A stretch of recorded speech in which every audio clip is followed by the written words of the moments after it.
You belong in that chair, and can congratulate you on your stunning success in securing that. I think we've got a fantastic team of Deputy Speakers and look forward to serving under you for years to come. I wish I could say it was a pleasure and privilege to follow the right honourable gentleman, but it wasn't.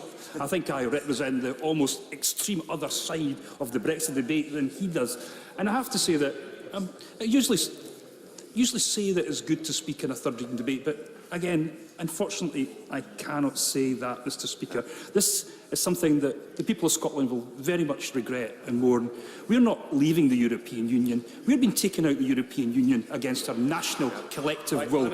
And believe me, Mr. Deputy Speaker, that is something that will not stand. But I want to offer my congratulations to a whole series of speakers, as is conventional in third reading debates. I want to congratulate the Secretary of State, who's just departed, and his team on getting this bill through the House of Commons. He's the one Secretary of State who's actually been in tune with his Prime Minister, given a succession of other Secretary of States who didn't quite see eye to eye with the Prime Minister in the direction of travel that their Brexit was going. And I want to pay tribute to all the other opposition teams in getting this bill through the House, particularly my honourable friend from Central Ayrshire, who's just assumed her new role and who's led our debate with such distinction and such articulateness as she always does when it comes to the debates. But the people I think I want to congratulate more than anything else are the real winners of today, the hard Brexiteers and the Faragists. Their success has been total, brutal and absolute, because not only have they managed to secure the hard Brexit that they have for years craved, they have, with this bill, kept in place the bullseye, the gold standard of hard Brexits, the possibility of a no-deal departure from the European Union. Their anti-European obsession will be quenched today. Insatiable lifetime ambitions of wrenching this country out of the European Union will be realised. And, Mr. Speaker, their victory is even more impressive because they started as a small, insignificant cult-like fringe on the Conservative Party, and such is their tenacity and commitment to the cause that they've now gone mainstream. Just one generation ago, they were the BASTRs of John Major folklore. Now they run the country. Their commitment to the cause has been so absolute and determined. They're prepared to bring down their own Prime Ministers to get their way. And I give way to one of them, themselves, Mr. Deputy Speaker. I give way to the honourable gentleman. I just thought it might be helpful if I could distinguish ourselves from what he describes as the Faragists for a very simple reason. The UKIP party and now the Brexit party were never going to form a government. They could therefore never negotiate, nor could they legislate, and they couldn't deliver Brexit. They have now been reduced to dust by the decision that was taken by the British people, including in Labour Leave marginal constituencies, and it is the Conservative Party which has now come back into its own and is doing the right thing for the right reason in the national interest. Mr. Deputy Speaker, I'm so grateful to the High Priest of hard Brexiteers. And the reason that the UKIP, the Faragists, whatever they are, and whatever incarnation we're on just now, have disappeared is because they've become the Conservative Party. Their whole agenda has been accepted and subsumed into the Conservative Party, where it's almost impossible to tell the modern Conservative Party apart from the UKIP and the Faragists of the past. I'll give it to my honourable friend. Great, honourable gentleman. And their victory is so complete that on 43%, their utter arrogance is such that they never need to go back and check with the people they're doing the right thing. In Scotland, at 45%, we demand a referendum, not to do what we want, but to ask the people if they want independence. Not for the Brexiteers. Oh no, 43% will do what we want. The arrogance is massive on that side. I'm grateful to honourable friend because he makes such a good and concise point, and I want to return to some of these issues, and I hope that he may come back in, because I think this is worth being aired and worth being discussed and debated in this House, because it is an important key issue. I could tell the High Priest wants to come back in again, and I'll obviously indulge him. That the Maastricht Rebellion took place in 1992-93, long before either the UKIP or the Brexit Party was even really thought of. So, Deputy Speaker, there's a fascinating journal and account and book to be written about this, and I'm looking forward to the honourable member's memoirs about all this. But I want to come back and pay tribute to some of the other people who have won today, the great victors of this Brexit. And I know they won't do this. Uncharitably, they won't do this. But somebody who has to be congratulated today is Nigel Farage.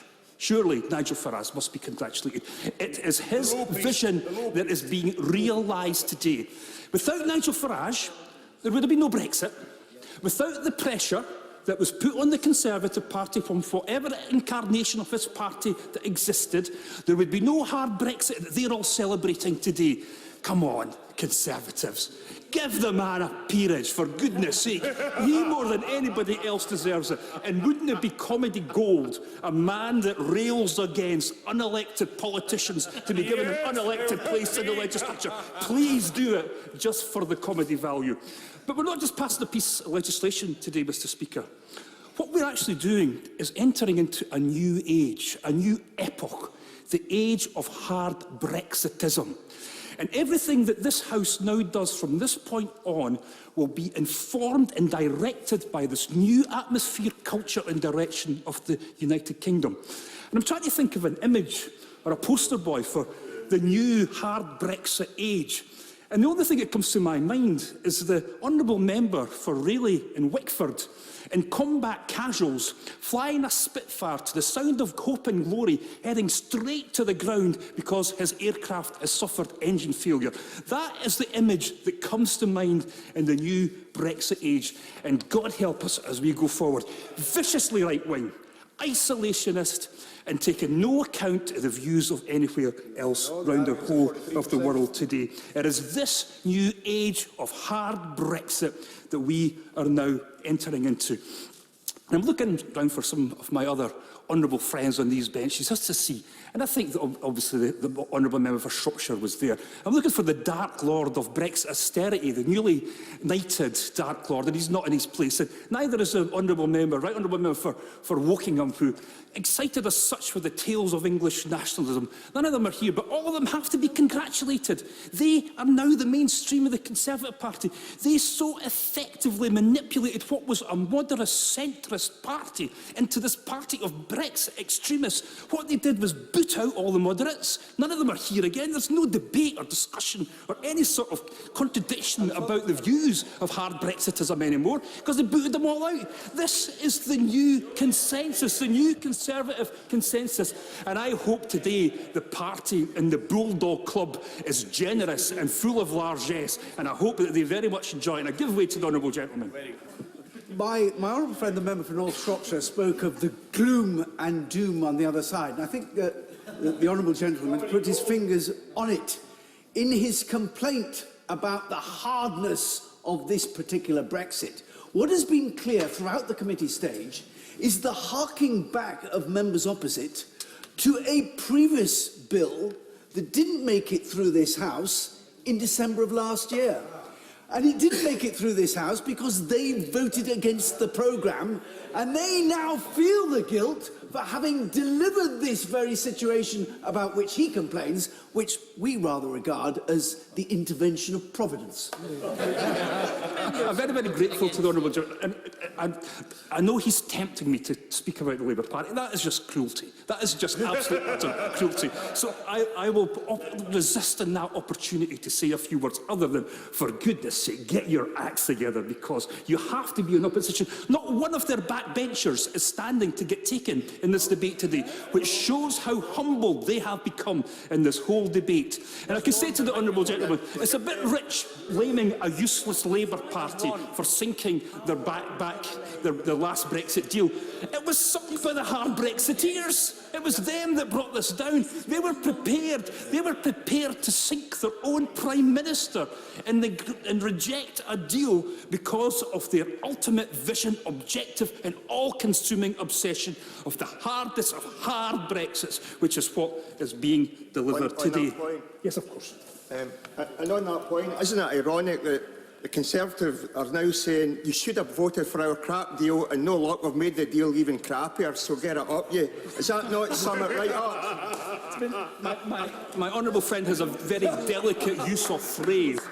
But I have to say that nothing could be put more elegantly than that. And I think that that is well understood from this side of the House.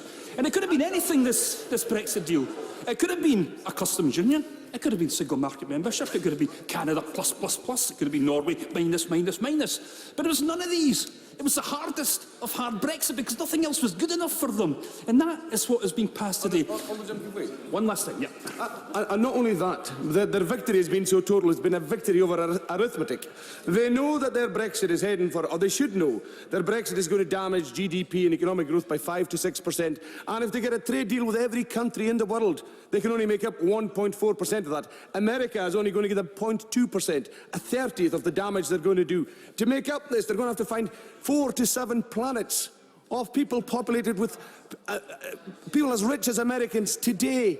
That is the level of damage or arithmetical oversight that the hard Brexiteers have achieved in their victory. Numbers don't matter to a Tory party who was once obsessed with numbers. It is just the sweep of Brexit, harking back to the 19th century and probably opium wars and gunboat diplomacy. That is where their minds are stuck, sadly. But the unfortunate thing is, the rest of us, all across England, Scotland, Wales and all that, are going to pay a very, very heavy price for their lunacy.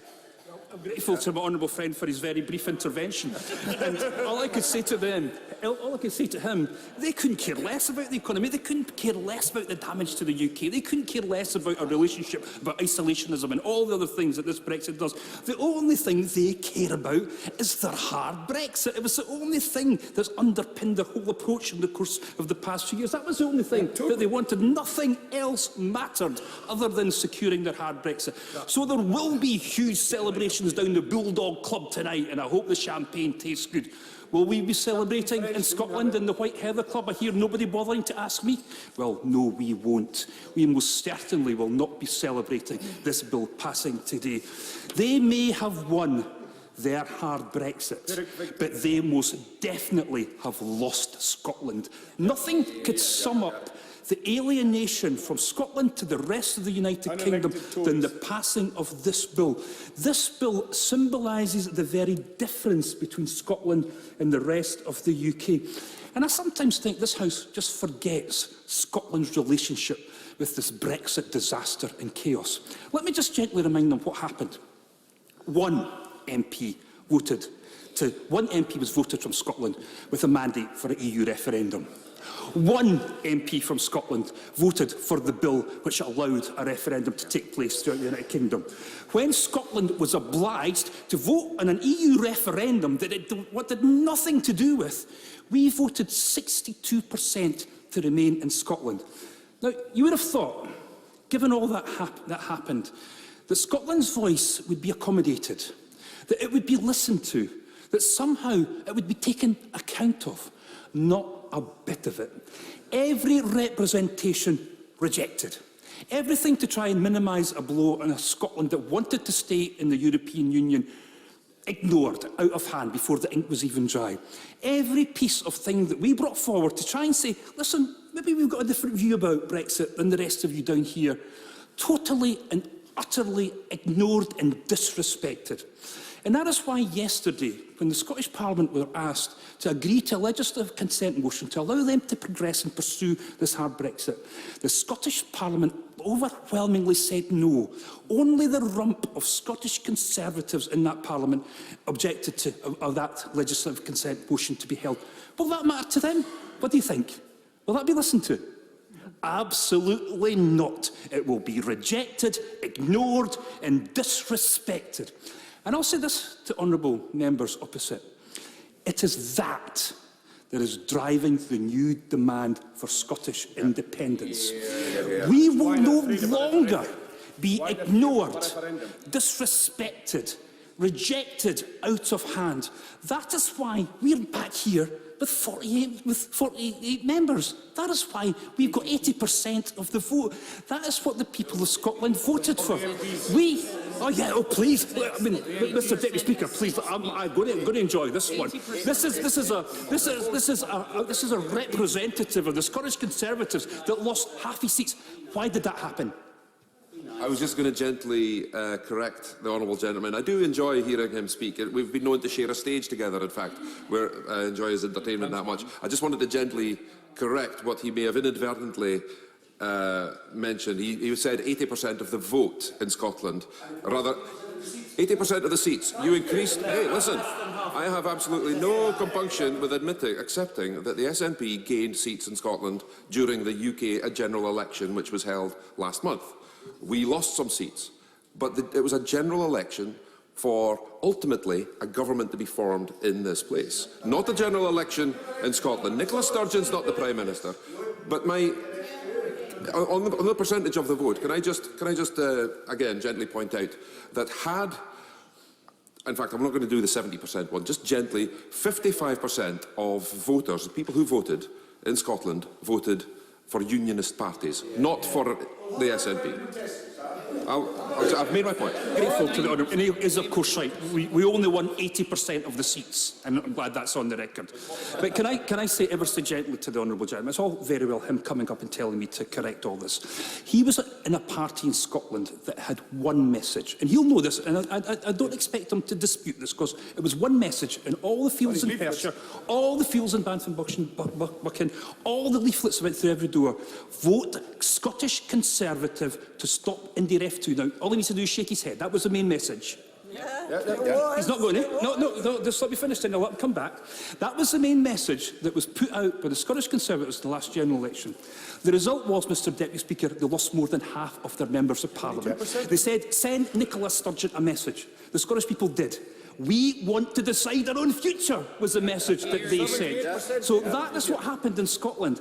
And the Honourable Gentleman just has to be a little bit more humble about what happened, accept his defeat, understand the reason behind it, and maybe even not today, not next week, the next month, but at some point, he is really going to have to respect Scottish democracy. He's going to have to say, it's up to the Scottish people to determine their own future.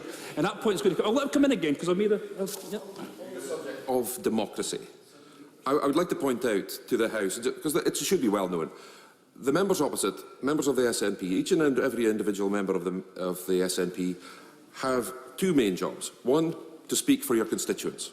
Your respective constituents, of which you have you've won more seats, and to speak for your party. It is not necessarily your job solely to speak for Scotland. The SNP do not represent Scotland. I'm just as much a Scottish MP. You asked me to accept defeat. I won my seat. I'm here with an increased majority. Thank you very much. And I congratulate the Honourable Member for doing it, but he really has to accept what's happening in Scotland. Something dramatic is going on.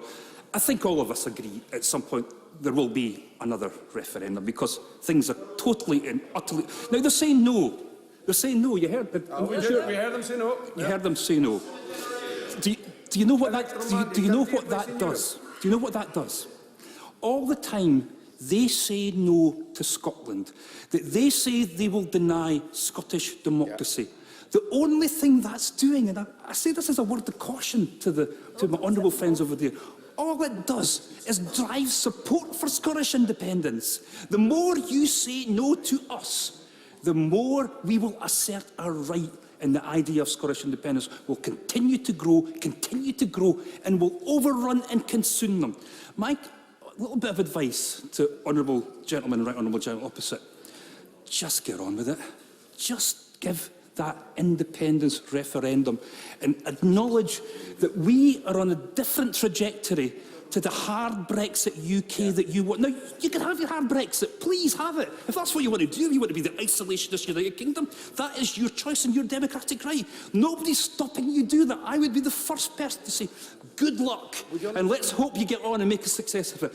Do not hold my country back in that. Do not subsume my country into what you're trying to achieve. We do not want it, and we've told you that on several, if not numerous occasions. It's over.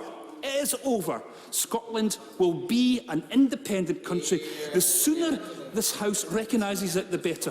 Mr Deputy Speaker, I'll finish, because I know that I've kept this House attention for long enough. The battle for the hard Brexit is over. They've won. The battle for Scottish independence has just begun. Craig Williams.